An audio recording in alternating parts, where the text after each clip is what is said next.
a Never Again podcast. We'll have some guests shortly. So, any further ado, I'm going to do a quick 2 minutes intro while they're getting ready. And if you're on already, please share this with your friends on Facebook, on X or Twitter, on wherever other social medias you're using.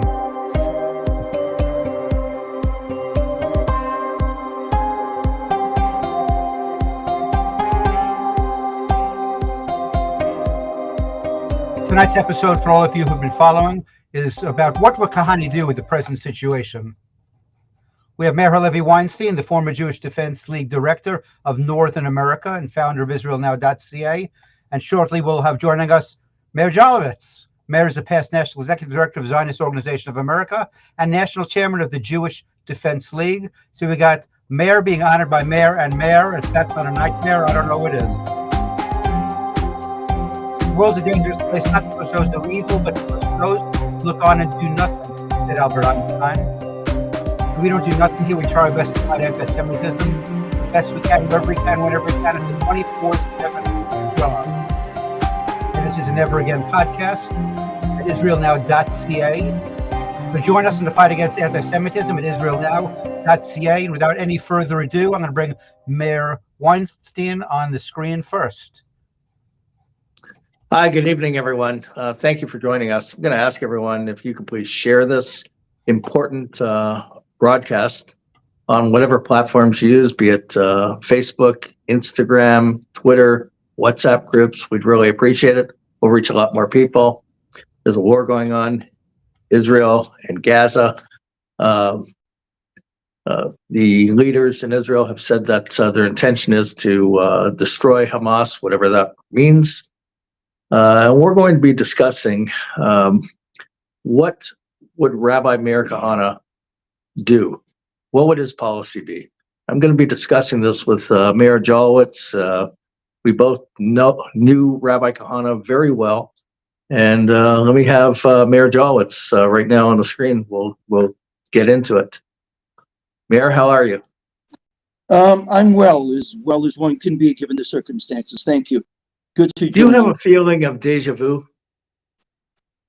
It's remarkable, Mayor. It's been more than 33 years since the rabbi was murdered by an Arab assassin. And post-October 7th, for us even before October 7th, but for the rest of Israel post-October 7th, Kahaneism, as they call it, seems to be more relevant than ever before. If only, it was said of Jabotinsky many decades before, if only the Jewish world would have listened to him, October 7th would not have happened. And I think we'll be discussing that today.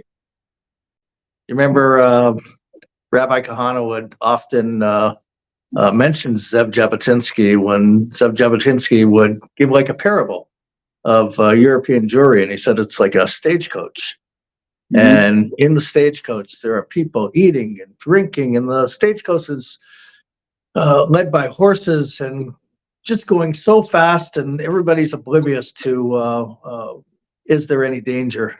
And the driver actually fell off, and no one pays attention to that. And then eventually the stagecoach goes over the cliff, taking with them the passengers who Zev Jabotinsky says was European Jewry, and shortly after the Holocaust. And, Rabbi Kahane had a slogan, coined it, not 1 inch. And I remember, and you remember, when Menachem Begin gave up the Sinai. And subsequent to that, the Camp David Accords, there were all kinds of so-called treaties and peace deals that have been made. There was the Oslo Accords, where they're relinquishing territory in Judea and Samaria and handing it over to what they called the Palestinian Authority. After that, they pulled out of Gaza, unilateral withdrawal. Ariel Sharon, he said, the first rocket, any attack, we're just going to crush it. That's what he said. And after that, there's just been thousands upon thousands of rockets. The previous government before Netanyahu formed a coalition with Bennett and Lapid, they made a deal with Lebanon and over the natural gas area, and they relinquished territory. And they said that this will satisfy Hezbollah, and it will mitigate the threat. And it's a mess right now because on October 7th, Hamas, where do they get the weapons? It comes through from Egypt to Hamas, and they leave Egypt through tunnels and go to Iran to do training. In fact, so so much for that great peace deal with Egypt, and there's word of tunnels being built also in Judea and Samaria. Now, it's supposed to be a demilitarized zone for the PA, but it's not demilitarized. You got the Palestinian Islamic Jihad there. You have Hamas there. You have the army has to go in and out all the time because of that's what the situation is. You have Lebanon on the northern border right now, just over a year after they signed that deal. So, Meir, what would Rabbi Kahane do? Can I just come back for a minute and sort of tie together, connect some of the dots that you just mentioned? Yes. And I'll do it ever so briefly. You mentioned Jabotinsky. At the same time that Jabotinsky had written about this coachless stagecoach, which was going over the precipice, which was Europe, the impending Holocaust, and he was not to be taken seriously. The revelers inside, as you described, oblivious to what was to come. He was considered a pariah, despite his brilliance. His most ardent opponents politically recognized his brilliance and were threatened by it exactly. Rabbi Kahane, many decades later, was also quite brilliant with his writings, his teachings, his ability to see that which the others couldn't see, even though it was right there, the handwriting was right on the wall. That was the one thing. The other thing that you mentioned the not 1 inch. Well, that was the philosophy also of the Likud party, Menachem Begin, who was one of the warriors who helped establish the state of Israel. And then he betrayed the very principles philosophically that he himself was a champion of. And in doing so, lost also the good relationship that he did have for a long while with Rabbi Meir Kahane. You mentioned also the disengagement, the unilateral disengagement of August 2005, where Israel pulled out with no quid pro quo. When you mentioned, and it was true at first, that Sharon had indicated that Israel can handle itself and not to worry. But Sharon morphed into somebody different, not the person who we'd once supported. And when on several consecutive occasions, terrorism had struck against Israel and pressures from the Western world were brought to bear, Sharon made the obscene comment when Israel did not respond to the terrorism of Israel, mind you, did not respond to it, despite the reputation that Israel had of always responding to it. And he said, let this restraint on our part be a sign of our strength. It was a remarkable, we're talking about the twilight zone. Let our strength be a sign of our strength. Absolute insanity. You mentioned Oslo. It's impossible for me to talk about the situation today, as I'm sure it'll come to be discussed also today in this conversation. October 7th could not have happened without Oslo. October 7th could not have happened without September 13th, 1993. In previous speeches prior to October 7th, I used to always, and I think also on this podcast, I would frequently refer to September 13th, 1993 as the darkest day in the history of modern Israel. And the reason was quite obvious. It was because that was the day that Rabin offered his feeble handshake to Arafat, with Shimon Peres and Bill Clinton standing in the wings, and basically shook the hand of the murderer and declared to the world that the murderer, this arch murderer of Jewish women and children, was a peace partner. And that's exactly the situation we got into. There was no quid pro quo given for any of the concessions that Israel has made throughout time. And there's a formula that any geostrategic expert could easily understand. The formula for peace in the Middle East, the way that the Western world sees it, is that Israel gives and the Arabs get. And yet we, who are branded as right-wing radicals, always complain about the fact that we never get and that we should never give because we have an implacable enemy. And finally, post-October 7th, something which I will touch upon at least several times today in the short time that we have, which is that the takeaway, who would have thought that there was going to be this obscene comment made that actually has a title to it, which is the day after. Mhm. And the day after has come to signify that there will be a two-state solution, or as we refer to it as a two-state illusion, a two-state delusion. It's truly remarkable that the ceasefire that we had in place October 6th, which was of course meaningless, as were the 4 previous ceasefires that Israel had with Gaza. It's absolutely remarkable that on October 6th, had any expert in Middle East affairs been asked, what do you think would happen if, and they would describe an assault on Israel by Hamas, just a fraction of what actually happened, their response would have been, it would be the end of the two-state solution or the delusion on the part of others. And remarkably, it's been exactly the opposite. It's actually given life.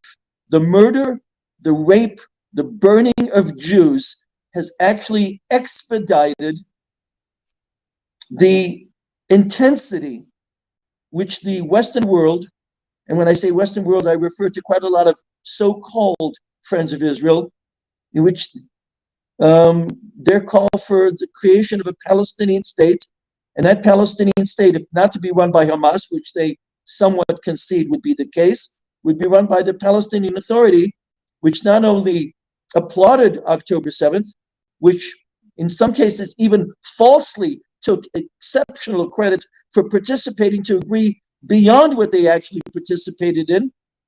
The Palestinian Authority is the biggest victor of October 7th. The United States government, America has always been a friend of Israel's, philosophically. The American government has infrequently been the friend of Israel, and never has that been more the case than today, and I'm sure we'll talk about that. Absolutely. You mentioned the day after. I mean, that is a lot of the discussion in Israel, and certainly what's being promoted by the Biden administration. We want your game plan for the day after. What's it going to look like? And they talk about a Palestine state. Been to Israel so many times, and you feel relatively safe there. You see the army all over the place. And there's like a calming feeling that you feel this security. But I think after October 7th, a lot of that feeling has evaporated, because in that lull, in that so-called quietness, tunnels were being dug all over the place, not just in Gaza. There are tunnels being dug in Judea and Samaria. There are tunnels definitely being dug in the northern border as well. What the situation is, Route Highway 6 in Israel, sort of like the separation between Israel proper and Judea and Samaria. It's so easy to get through. I mean, the fence is really pretty much invisible. The media makes a big deal about the fence in certain parts of Israel, but it's not all over the place at all. So the question comes back, because when I mentioned that about the tunnels, and obvious to us that if there would be some kind of a Palestine state, and the question also, run by who? Yeah, run by who? Run by people from UNRWA, who are it's another name for Hamas, or it's another name for Islamic Jihad, or it's another name for whatever name they want to give it. But as far as their education is concerned, in their mosques and in their churches, in their mosques and in their schools, they're teaching Jew hatred. Even here in Toronto on October 7th, there were mass rallies in Muslim communities of giving out food, celebrating the slaughter of Israelis. Yeah. And that was pervasive throughout Judea and Samaria, and that was pervasive certainly in Gaza and in other Arab countries, celebrations going on. So I don't know if the Israeli public, the Jewish public in Israel, is going to buy into any kind of politician that's going to sell this idea about a Palestine state. I'm not so sure everybody is woken up. Maybe I hope everybody is. I know that Itzmar Ben-Gvir is gaining in a lot of popularity. He's speaking right on. So, Meir, what are your thoughts about this? Allow me to go back to what you'd asked me before. I was somewhat long-winded. I didn't get to the point that needed to be made about Rabbi Meir Kahane. I mentioned September 13th, 1993 is that dark day, the darkest day prior to. Well, it was a dark day that actually came before that as well. It was a day, as much as that September 13th, 1993 set up October 7th of 2023, there was a date a couple of years that preceded the 93 date, which one cannot forget. In the elections, in 1984, Rabbi Kahane was elected to the Knesset with one seat. At the time, the threshold was only 1%. He got his 1.2%. He was elected. The Intifada takes place, begins in late 87, and all of a sudden, the typical happened. Anytime that the Arabs displayed their venomous genocidal attitude towards the Jews, the popularity of Rabbi Kahane soared. It soared so much that prior to the 1988 election, two Israeli newspapers, Idiot Achronot and also Ma'ariv, showed him getting 11 or 13, respectively, seats in the coming election, which would have been in November of 88.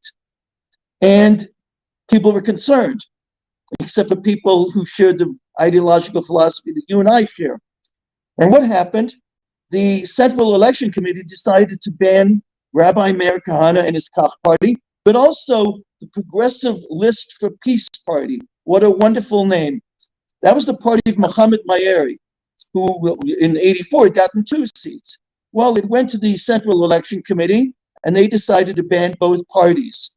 There was an appeal to the Supreme Court, and the Supreme Court decided that it was okay for Mohammed Mayeri, who answered to the PLO and unabashedly so, it was okay for him to run, and he did run, and he won. Imagine the party Progressive List for Peace. And if you ever Google their name, if you ever Google Wikipedia, their name and his name, and it'll tell you what their philosophy was. And in one word, it says peace. It's remarkable, this obscenity, this bastardization of language. But Rabbi Kahane was banned, and it was upheld by the Supreme Court. What was most remarkable, and something that we have not forgotten, and it needs to be said in light of what's happening with the Israeli government today, and as you said yesteryear, when the agreement with Lebanon, which is really an agreement with Hezbollah, which runs Lebanon, was that the Likud party, run by then Prime Minister Yitzhak Shamir, who most people would agree was probably the most right-wing, most nationalist of all prime ministers, even more than Menachem Begin, they were the force behind, and they championed the fact that Kach, the Rabbi Kahane's party, would be banned because the seats that the 11 or 13 seats that he was about to acquire, if there was going to be an election in which he was eligible, they would come at the expense of Likud and the right wing. So even Israel's right wing, and mind you, this is much prior to Oslo, and even the right wing government of Israel championed the cause of getting Rabbi Kahane out of the picture. And of course, they were the ones who were tricked into Oslo when they lost the election in 92 to Rabin, who they thought was a better choice as opposed to Shimon Peres. Always unable to look one step ahead. And if there's one thing that we recognize the rabbi for, and he would say the same thing that was said by Jabotinsky before. Jabotinsky, when was told, my God, he was almost prophetic in his pronouncements of what was about to happen. And we all do remember that Jabotinsky died in 1940 before he ever saw the full measure, in fact, the whole measure of the Holocaust that was brought against the Jewish people. They'd warned against. Rabbi Kahane also murdered in 1990, never got to see the full implication of the warnings that he delivered and that were ignored not only by the opposition, the left, but by those so-called right-wingers who thought that he didn't sell well, he didn't market well for the Western world.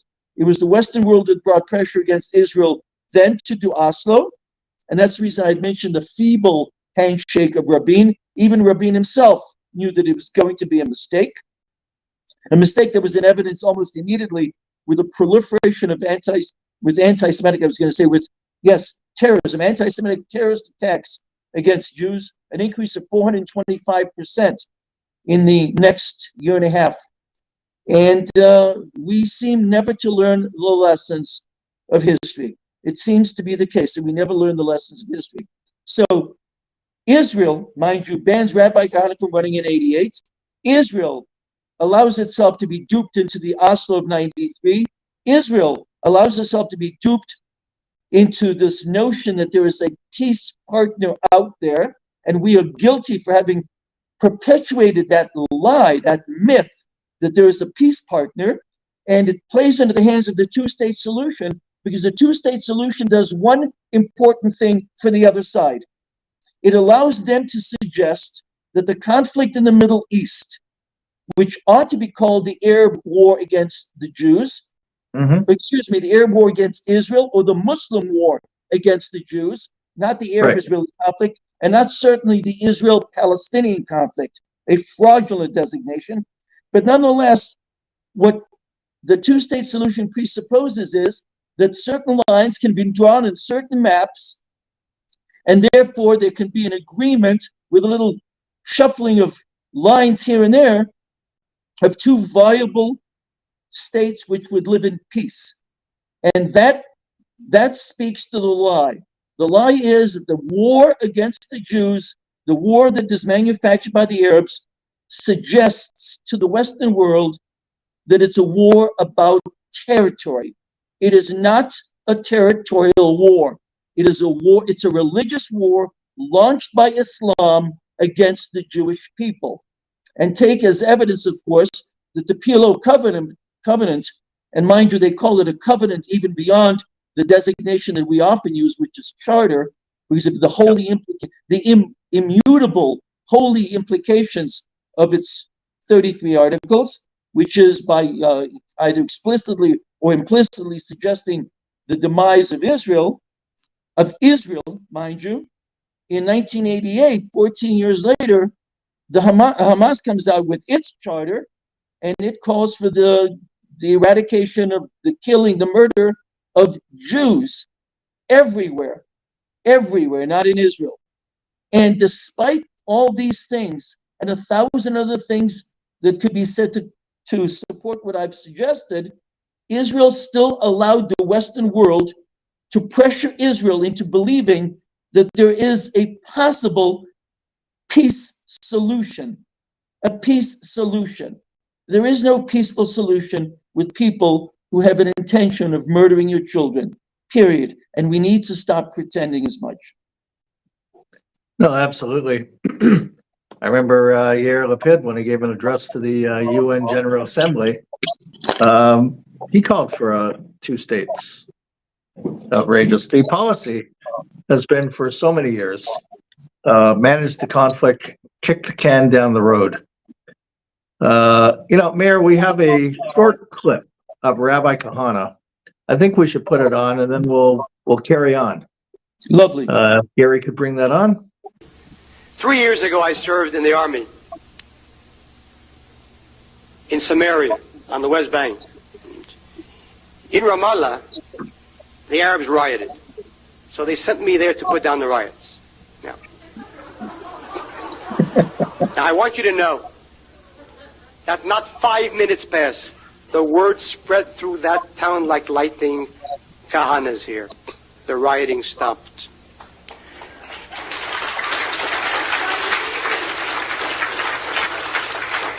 It's important that every one of you know what the name Kahane means to the Arabs. It means terror. They're afraid. And that's the only language they understand.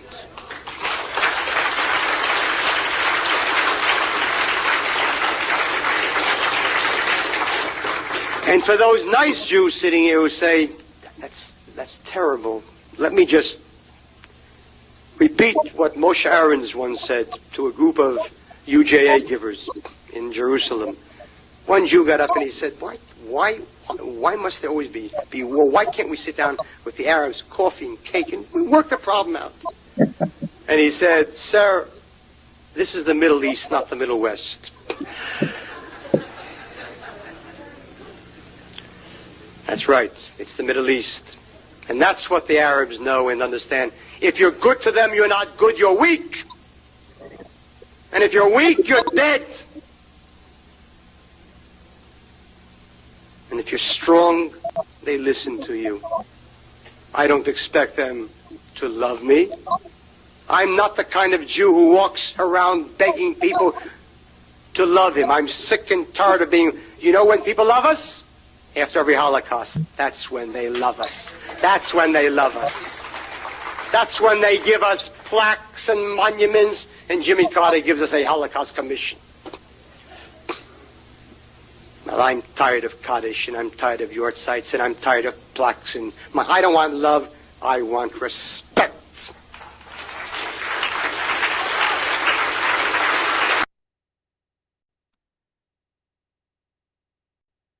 Brilliant. Very powerful. Very powerful. Can I make a comment, Meir? Yes, absolutely. You mentioned Lapid at the United Nations. It's remarkable. If there's a demarcation mark pre-October 7th and post-October 7th, the thinking would be that anyone who mistakenly believed that peace could be found with these savages would certainly change their mind, and that the notion of a two-state solution or illusion would be put to rest. Remarkably, the two former losers as prime ministers, both Ehud Olmert and Ehud Barak, both still support post-October 7th the notion of a two-state. Just 2 days ago, Israel's present president, Isaac Herzog, actually came out, and when asked about the day after, he said, now isn't the time to discuss a two-state solution. Mind you, there was no elimination of the concept of discussing it, put it to bed, but rather he said, now isn't the time, as if to suggest that there would be a time to discuss it. There is a simple, the rabbi said also in his many speeches, he would frequently say that it appears that the only lesson of history is that there are no lessons to be drawn from history. And that certainly seems to be the case of the Jewish people. Last night, I spoke to a large group of Republican women in Arizona.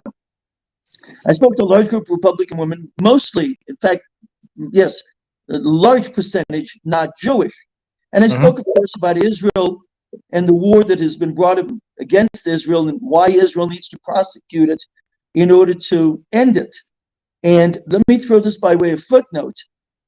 When October 7th happened, the initial 2 weeks, the Israeli prime minister and all others spoke about the need to, and the word that they used quite clearly was to destroy Hamas. Well, with American pressure against Israel, European Union pressure against Israel, the Western world, academia, all the pressures brought American Jewish organizations, pressures against Israel. They no longer talk about destroying Hamas. They now talk about defeating Hamas, a very different thing. Defeating Hamas. Right. Okay. It's a terrible thing. But during the Q&A yesterday after my speech, someone raised their hand, a non-Jew, and they said, we don't understand American Jews. And I don't either, by the way. We don't understand American Jews. Why is it that they vote in such tremendously large numbers for the Democratic Party, which is the Biden administration, which is the party, it's the party and the administration, which is so virulently anti-Israel even after October 7th. And the answer is because for most American Jews, the ism, ISM, that is relevant isn't Judaism, it's liberalism. And that's who they vote for. It's a tragic reality. But Israel needs to basically look beyond that and not worry about the pressures. You mentioned Itamar Ben-Gvir. Itamar Ben-Gvir's son got in trouble 36 hours ago. Right. He made a comment, referred to Joe Biden as being a case of Alzheimer's. And it was criticized to such a point that even Itamar Ben-Gvir, of his 18-year-old son, had to somewhat reprimand him and said that that was out of line. And he did say America is a great friend of Israel's, as is Joe Biden. Rabbi Meir Kahane never would have walked that comment back. Right. There is no Rabbi Meir Kahane today. That philosophy still lives, but there isn't that articulate purveyor of common sense. It's basic Torah Judaism. It's politics. It's real politics understanding that capitulation ideologically is a surrender. Compromise with evil is a surrender to it. And Rabbi Meir Kahane, I see something on screen and I'm leaning in to see, yeah, there it is. I prefer a powerful and proud Jewish state that is hated by the entire world than an Auschwitz that is loved by one and all. It's exactly right.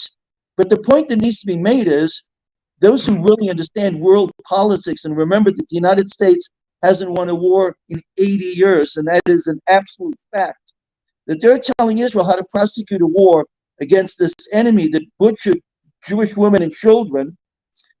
And Israel is pretending for the moment because it believes that it relies on the United States for its munitions and whatever firepower in order to continue to prosecute the war. Well, that's sort of a misnomer. It only needs it if it's going to prosecute the war in what others and Israel itself foolishly calls in a moral manner. In order to fight a war in which you don't eliminate your enemy by any means possible, and when I say eliminate, I am talking about destroy and not defeat, you don't need American assistance. It's only when you fight an indiscriminate war that you save ammunition, believe it or not. Fighting a discriminate war is when you might rely on the United States. And yet, one has to draw the proper conclusion. What would happen if in some future engagement, the Arab world would put pressure against, let's just say, Biden too? Speaking about Michelle Obama entering the race in August, and she's going to win. Okay, well, we'll have Barack Obama for a fourth term. And what's going to happen when they put pressure on Israel and tell Israel that the United States is going to cut all support to Israel, munitions and what have you? Mind you, at the time, Iran will be nuclear armed unless Israel gives up its claim to Jerusalem. It's understood that Israel is going to say no. It's going to say no. We're not going to give up our claim to Jerusalem, notwithstanding whatever pressures might come from any government, any in the world. Well, if you would say no in that occasion, say no now. Say no now. Because history shows us that those countries, even those who are antagonistic to Western society and to the United States as well, the more that they push against the United States, the more the United States appeases. The only exception for that might have been the 4 years of Trump. But the American government has a policy, whereas if you are belligerent towards us, we will somehow appease you. And we've seen that in the case. They talk about Israel getting $3.8 billion a year from the United States, and therefore Israel needs the United States. A nonsensical conclusion. The Iranians got $6 billion for releasing 5 American hostages, and then an additional $10 billion. And if you want to look at the broader picture, $60 billion worth of sanctions relief. And they are targeting American targets every single day. Israel needs to learn the lessons. But the most important lesson is the one that we just saw in that clip with Rabbi Meir Kahane. And that is, and forgive me, I'll use the only language that is acceptable to this podcast. Israel needs to give the world the middle finger. Absolutely, absolutely. And Israel has to say the Arabs in Judea and Samaria should become citizens of Jordan, and the Arabs in Gaza should be citizens in Egypt. And we have to do what we have to do and just clean up house and take care of any kind of threat against Israel and let Israel thrive as a Jewish state and be respected in that regard. I'm sorry. Yes. Yeah, if you don't mind, I, in anticipation of what we would talk about today, I prepared just a couple of very short quotations from the Go ahead. rabbi. It's Absolutely. been 33 years. Yeah, it's been 33 years since we've lost the Unreal. rabbi, and anyone who's not yet, who never heard him speak, who never read what he wrote and the things, allow me to just throw these little pieces in, which would sort of give perspective. He was talking about. Well, here, let me just read this to you. This is, of course, the word. These are the words of Rabbi Meir Kahane. Not all Jews are heroes, and there are those who grow weary of the long struggle and the longer wait. And weariness carries with it weakness, weakness of the body and weakness of the spirit, weakness that persuades the Jew to believe that which just yesterday he knew to be nonsense, weakness that prepares the ground for the Jew to believe in madness and in illusions. Oh, Yes, yeah. exactly. And yet we have former Shabak heads. We have a former Mossad head. We have two former Israeli prime ministers, actually a third, two and a half, a third, who actually call for some kind of Palestinian state to be established as long as it's not run by Hamas, as long as it's going to be demilitarized. Right. Yeah. And to quote Benjamin Netanyahu, as long as it'll be de-radicalized. Yeah. When the United States expected Germany or Japan to be de-radicalized from their particular political ideology, we somehow expect the Arabs to be de-radicalized from their religious ideology, which isn't 10 or 12 years past, as it was in the case post-World War II. We're talking about 1,400 years. It ain't going to happen, brother. It ain't going to happen. No, of course. I mean, we have mosques throughout North America and in Europe where they're preaching. You see the rallies. They're calling for the destruction of Israel. They're taught this in their educational system. So you're going to de-radicalize in Gaza? Like how? And then it's gonna get the endorsement of the Muslim community worldwide. How's that gonna work? In the days following October 7th, in fact, in the weeks following October 7th, when all of a sudden there was sort of a wake-up call to many people who thought that peace was readily attainable, and all of a sudden wondered what the real nature of the Arab enemy was, all of a sudden we had another realization which shocked a lot of people in the West. There were two studies which were done, conducted by Palestinian Arab research centers, one connected to Birzeit University, and they basically tabulated the opinions of Palestinian Arabs living in both Gaza still, and also those living in Judea and Samaria and the West Bank. And they asked them post-October 7th, when they've seen all the incredible film footage that was filmed by Hamas of the atrocities. And we all know the percentages because when they first came out, all the newspapers wrote about it, how shocking. And today, only weeks after that, it's forgotten. And that was the two studies. One was 75%, the other one was 87% of the Palestinian Arabs who were tabulated, surveyed, polled after October 7th, said that they would support Hamas again. And the more remarkable figure in one of those studies was that 98% of the Palestinian Arabs said that they were made more proud as Palestinians because of what Hamas had done to the Jews on October 7th. And these are the people that we in the Western world hand are going to be the peace partners.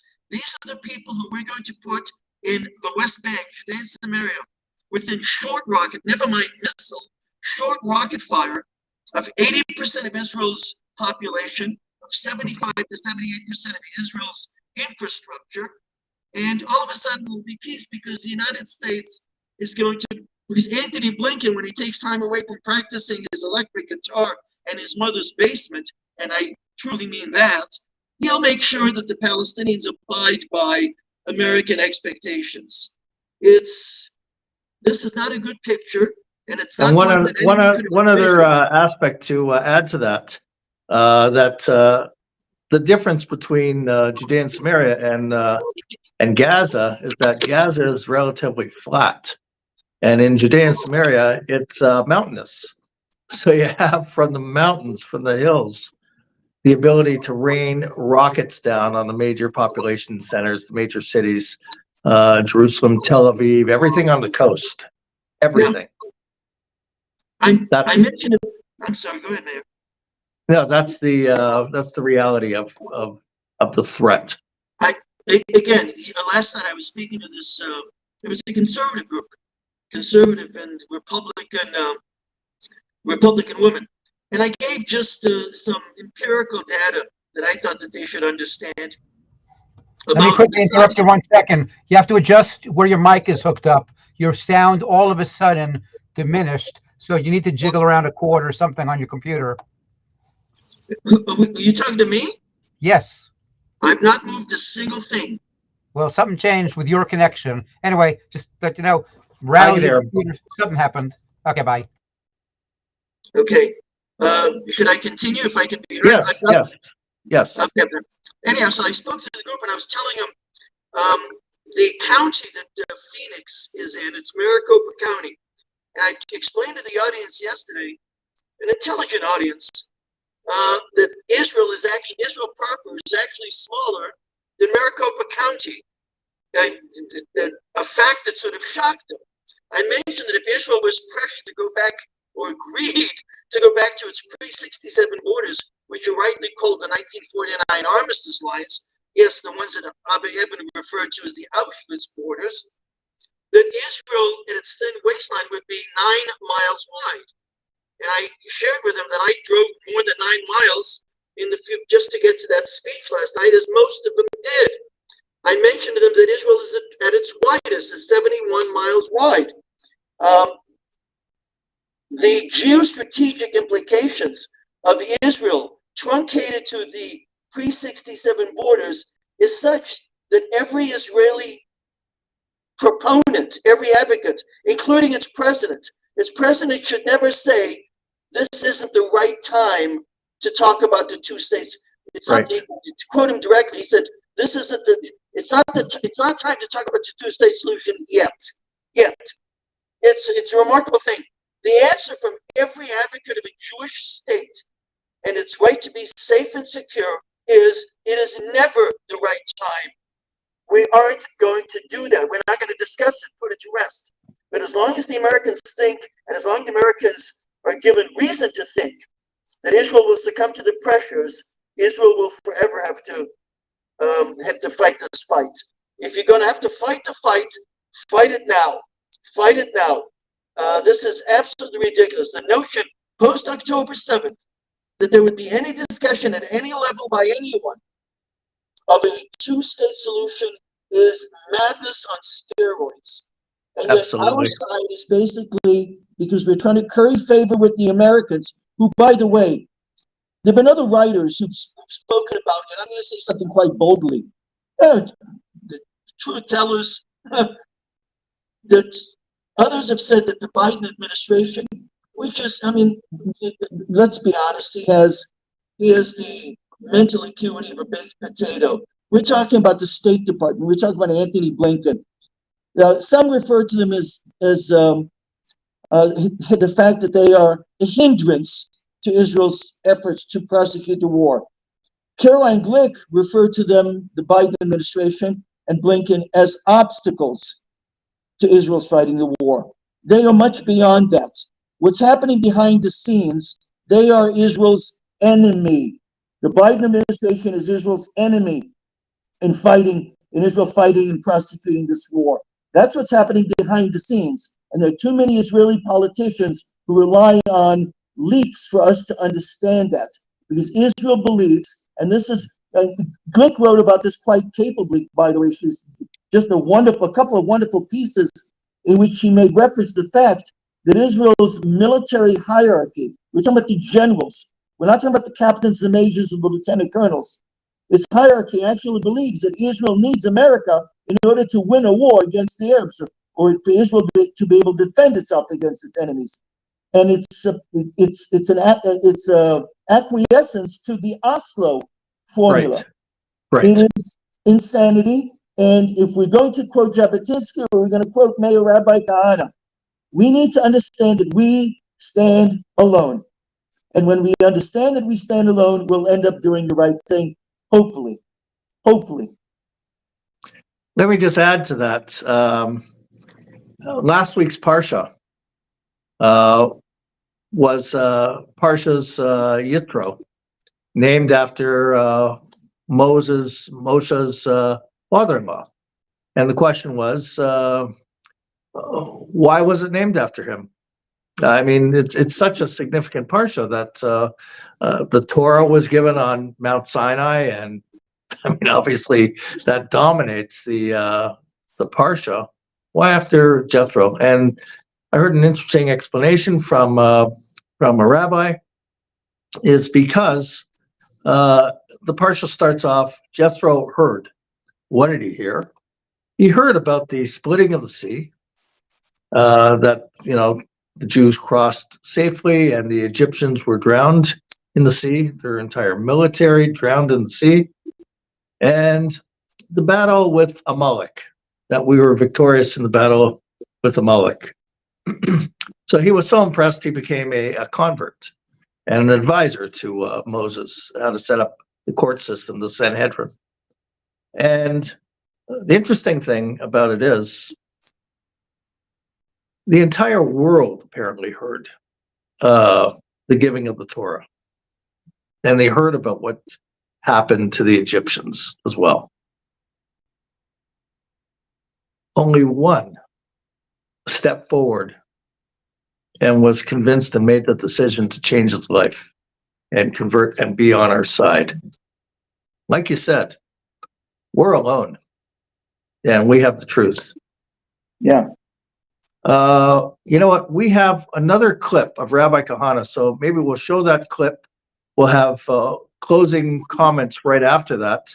Okay. And that will be the show, this segment of the show for tonight. And I think as Israel is prosecuting this war and it drags on, and it certainly is not going to end.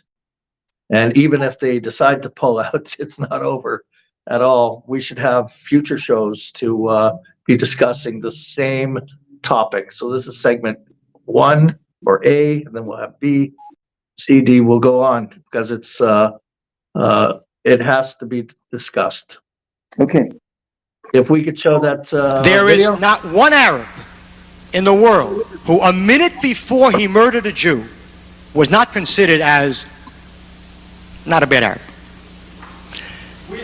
On the day that you can prove to me how you can pick out the ones who are going to kill Jews and not, then I'll have a little more moral feeling for you. But in the meantime, when my wife has to go on a bus and my children and my grandchildren into the marketplace, and I'm not sure when a bomb is going to go off, put there by an Arab who until that moment was a good Arab, in your mind, since there's no collective punishment. It's not your wife, it's not your children. So don't be so moral at my expense. That's it. What How an, else can you put it? what an iconoclastic firebrand he was. Just, and one would attach to that also common sense. Common sense. Allow me one more thing. I realize our time is short. I think I might have done this before. It needs to be done every single time, especially relative to some of the thinking in Israel. And let's not forget that the minority in Israel has been the vocal minority most of the people in Israel do understand exactly what you and I are talking Yep. about. Yep. But on the dust cover, the dust jacket of Rabbi Meir Kahane's book, The Story of the Jewish Defense League, which was published in 1975, we find the following quote. And he says, "I'm not ashamed to admit it. I do not understand the Jew. I am at a loss to understand a man so clever in business, so keen in science, so intellectually bright in debate, and so incredibly stupid when it comes to saving himself." Yeah, That's exactly it. absolutely. Eric Hoffer, the longshoreman, that great philosopher who was so Eric Hoffer, the great longshoreman, the philosopher who was very pro-Israel, coined a great phrase which I've used quite often, but always attributing it to him. And he said, "We lie the loudest when we lie to ourselves." And for too long, for much too long, the Jewish people have been lying to themselves. Meir, always good to join you. Absolutely. Thank you very much, Mayor, and we'll do it again. Thank you. Thank you. Be well, everybody. Shalom. And everyone who watched this, please share this on your various social media platforms. Thank you very much. Thank you. I'm going to end the stream momentarily. I'm going to play Hatikva for everybody wants to listen to it, but the show is officially over, and here is Hatikva to close it on out. Do we need to scan, Gary? I do. You're welcome to.